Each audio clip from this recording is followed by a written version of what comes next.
உம்முடைய வேதத்தை நேசிக்கிறவர்களுக்கு மிகுந்த சமாதானம் உண்டு, அவர்களுக்கு இடர்கள் இல்லை. சங்கீதம் 119 அதிகாரம் 165 இன்றைய காலகட்டங்களில் நாம் செய்தித்தாள்களை வாசித்தாலோ அல்லது சோஷியல் மீடியா எனப்படும் சமூக ஊடகங்களில் நம்முடைய நேரத்தை செலவிட்டாலோ நாம் அவைகளை பார்ப்பதற்கு முன் கொண்டிருந்த சந்தோஷம், சமாதானம் எல்லாம் போனவர்களாக வெறுமையாக தான் வெளியே வருகின்றோம்.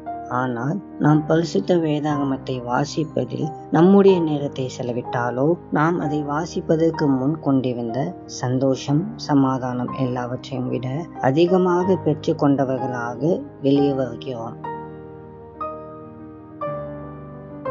அன்பின் ஆண்டவரே, இந்த நல்ல நாளுக்காக உமக்கு நன்றி. கர்த்தாவே, நாங்கள் எப்பொழுதும் உம்முடைய சமூகத்தில் காத்திருக்க எங்களுக்கு உதவி செய்யும்.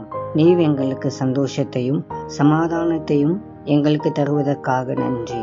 எங்கள் மேல் உம்முடைய கிருபை இருப்பதாக இயேசுவின் மூலம் ஜெபிக்கிறோம் பிதாவே, ஆமென்.